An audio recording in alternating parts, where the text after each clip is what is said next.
Rodeo bull riding is simple in concept. You hold on with only one hand and try to stay aboard for 8 seconds. Then, if you're still on top at the whistle, the idea is to get out of Dodge. Tuff Hedeman learned early that bulls are unpredictable creatures. They might be content to see you go, or they might try to get even. There are 2 judges in each bull riding event.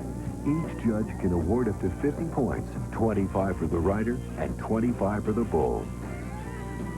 Rider and bull are partners for the ride. The better the bull jumps, the higher the score for the cowboy who can ride him.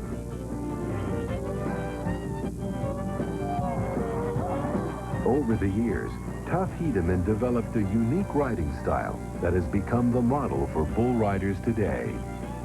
Tuff style has changed the way that really tough bucking bulls are ridden forever. Whenever I was a kid growing up, everybody taught you to turn your toes out and lean back. And now that I've seen Tuff ride successfully for all these years, I realize that that's just the opposite of what you have to do to ride really rank bucking bulls. He doesn't turn his toes out, he brings his knees up, and instead of leaning back, he crawls as far out over their heads as he possibly can. Now that doesn't look like to me it'd be a very comfortable place to be or a very sane place to be, because that's just where the horns are and where all the action is. Tuff has had more unforgettable rides than anyone, including Tuff, can remember. You know, whenever you talk about Tuff and his talent level, there is no way that one person's memory bank could remember as many great rides as that guy has ever made. You could do films on just great rides of Tuff Hedeman. You know, I've seen him make just unbelievable rides over and over and over and over again. And I've seen him make rides that you didn't think were possible as you were watching them. I've seen him ride bulls that you didn't think God could ride. Anybody can ride the good draws. The bulls that have a really nice set pattern that you can depend on what they're going to do, each and every time. It's the guys that are able to handle the bull that nobody wants, the bull that there's no telling what he's going to do, the bull that's going to try to knock your teeth out, the bull that's going to try to stick a horn in you and come back to see how much you bleed. The guys that are able to handle those are the guys that wind up wearing gold buckles. That means you're the world champion. In 1991, Tuff qualified for his 8th consecutive national finals, and he went on to win his 3rd gold buckle. Then, at the 1993 PRCA finals, Tuff gave family, friends, and fans a bad scare. He was riding with a neck brace for a herniated disc. When the bull threw him, he suffered nerve damage. For an agonizing 10 minutes, Tuff Hedeman lay paralyzed on the arena floor. At the time of my neck injury, I felt like my career was over, that I was finished. The doctors came back and said, it's up to you, there's probably some additional risk, but in the total scheme of things, there's always risk, especially when you ride bulls. Tuff underwent major neck surgery and then sat out the 1994 season while he healed and thought things over. He had accomplished everything he'd ever dreamed of. He was 3-time world champion, had piled up a lot of money and endorsements. He had a home and a wonderful family, and there was more to life, he knew, than riding bulls. But he loved it, and he knew in his heart he wasn't ready to quit. Tuff went back to work in 1995, riding better perhaps than he'd ever done. The PBR had been established just a couple of years before, and Tuff won their gold buckle in '95. Tuff was back on top of the bull riding world, but he was about to run up against the rankest bull of them all. The life and times of Tuff Hedeman returns in a moment on TNN. Hedeman continues on TNN. By 1995, Tuff Hedeman had pretty much done it all in the world of bull riding. But that same year saw him matched up in a classic struggle with one of the rankest rodeo bulls that ever came down the pike. His name was Bodacious. What I say about Bodacious is, he's without a doubt the most dangerous, most difficult bull that that I've ever encountered or seen. He was like Godzilla to the rodeo world. He was the one that nobody wanted to get on, and he was treacherous. And Tuff kept telling me that he wanted him, and then he got on him in Florida, I believe, and he bucked him off. And then he got on him somewhere else, and he bucked him off. And he kept jerking Tuff's bull rope out of his hand. And he kept telling me that, he said, if I can figure out a way to get my hand in the rope, keep my hand to stay in the rope, I can ride him. And he did that in Long Beach, California. I rode him in Long Beach, California, and scored a 95, and the best ride that I've ever made. Unequivocally, the greatest ride I ever saw Tuff make was whenever he rode Bodacious at Long Beach, California. I think that's the greatest bull ride in the history of the sport. Tuff against Bodacious was a dream matchup. The world's best bull rider against the world's rankest bull. There's never been a bull like him, you know, since I've been around. He just did things that he wasn't supposed to be able to do. You know, it's like a 330-pound lineman, you know, being able to run like a 190-pound cornerback. You know, just the quickness and the things that he could do. The rematch between Tuff and Bodacious came at the PBR Finals in October 1995. But Bodacious was not the same bull Tuff had ridden a year and a half before in Long Beach. We had noticed that he was bucking maybe even stronger than he was before, but had developed a real nasty habit of throwing his head back right about the time that his front feet were coming to hit the ground. And Tuff hadn't been on him since he had developed that head slinging trick. The bull was going to kill somebody because he'd learned a trick. The bull's a great athlete and could do things that other bulls couldn't. He was like a cat, but he weighed 2,000 pounds. And if you were in the right position to ride him, he could hit you right in the face with the back of his head. Bodacious snapped his head back that night and broke nearly every bone in Tuff's face. He should have been knocked out, but he wasn't. And he was trying to get up, and he looked up, and it looked awful to me. And I've got a fairly strong stomach, and I can stand a little blood and that sort of thing. But when I looked at him, it looked like his nose was gone. He got up and walked out of the arena and walked back into our dressing room. And he looked 10 times worse than Rocky did. The surgeons worked on Tuff for 6 hours that night. I flew to Las Vegas 2 days later, and as I was walking down the hospital room, Tracy, Tuff's wife, came to me. She said, "No, he looks a little different." I thought I was prepared. Whenever I walked into the room, I'll never forget that sight for the rest of my life. His head was the size of a basketball. He had huge wire braces on his teeth, and was just cut and bruised and sewn up, and had a big bottle that they were draining blood out of his head. It was he looked like a horror movie. I get home a week after the surgery, and Robert Lane, my oldest boy, doesn't even recognize me, and he crawls up my lap and says, "You know, Dad, if you ever draw Bodacious again, you're gonna have to chicken out." I said, "You got a deal." Tuff's head healed up in time for the PRCA National Finals 6 weeks later.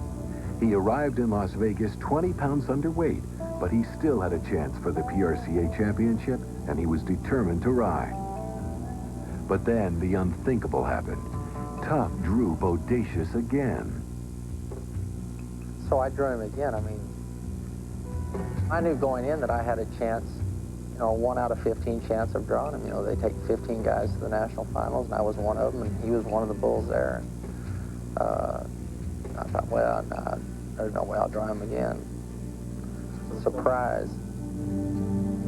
Tuff was caught in a bad situation. He knew in order to ride Bodacious the full 8 seconds, he had to sit high up front, close to the bull's head.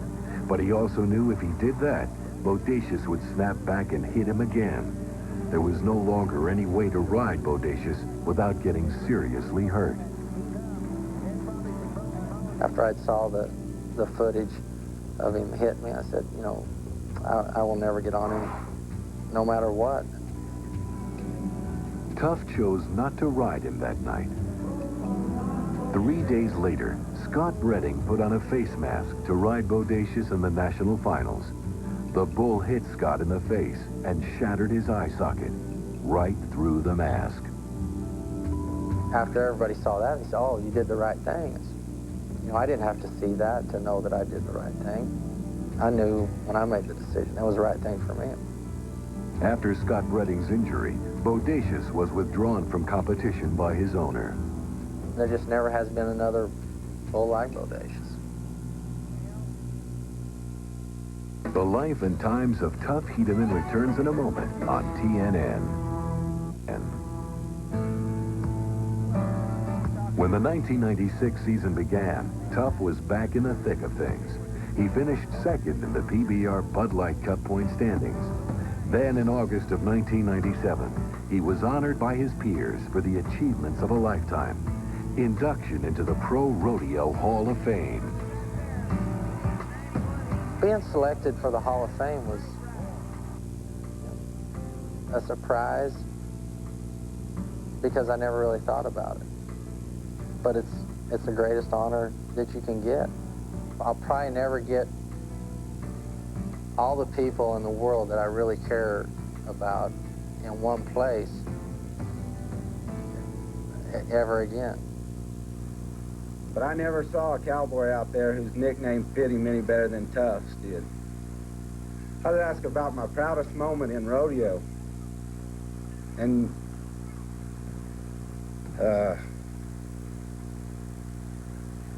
I think maybe this is it. So I guess I need to introduce my friend, Tuff Hedeman.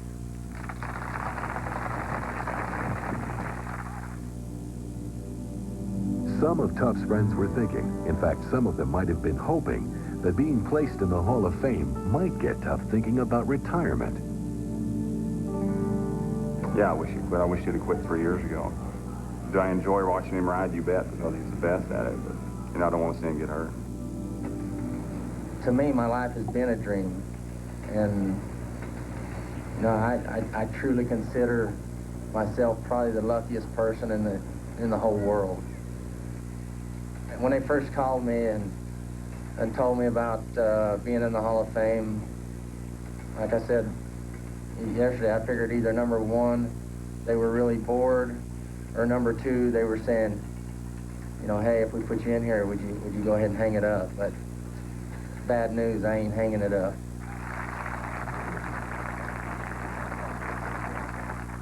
I really didn't think that it was right that they put him in the Hall of Fame because his career wasn't over. You know, you're taking a guy that no telling what he still might do, and you're already putting him in the Hall of Fame. He definitely deserves to be in the Hall of Fame. I just think they needed to wait a few years. I'm real proud of Tuff. Anything he wants to do, that's fine with me. Whenever he wants to quit riding bulls, I'll be behind him 100%. And if he thinks he wants to still ride, then I'll be behind him. I feel like that that he's aware of what he's doing, and you know, he's riding at the top of his game at 35 years old, and I'm really proud of that. And I think that he's done great at what he's done. Whether Tuff Hedeman will retire anytime soon or continue riding into the next century is anybody's guess. When the time comes to quit, only Tuff will decide. In this business, you have to be in a position where your next ride might be your last. So you have to be prepared to make the transition from bull rider. So what, you're a world champion bull rider, this might be your last ride.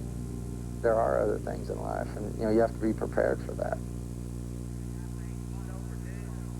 Tuff has managed to pack more excitement into his career than most men would experience in a dozen lifetimes.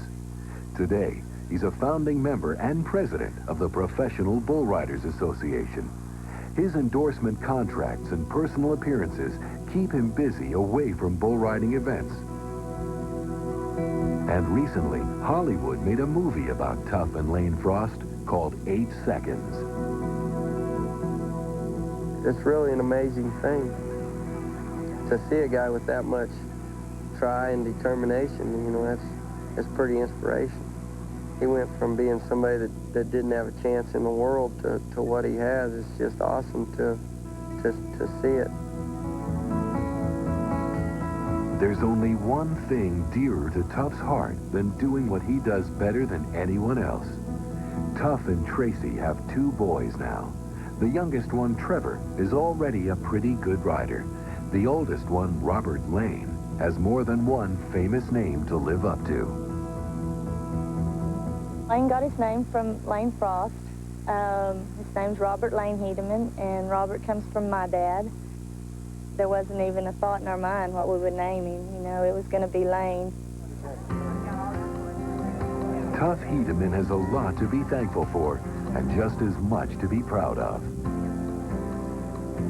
For me to turn a dream, a love of a sport, into a career and a profession is the coolest thing in the world. I get paid to ride bulls. That was my love. I mean, that's what I grew up doing. If someone came up to me when I was 12 years old and said that you're probably going to be a world champion bull rider, not only would I have laughed at him, everybody else would have too. It took me a while to get it, you know. But if there's one thing that I'm extremely proud of is that's what I wanted to do, and I never gave up.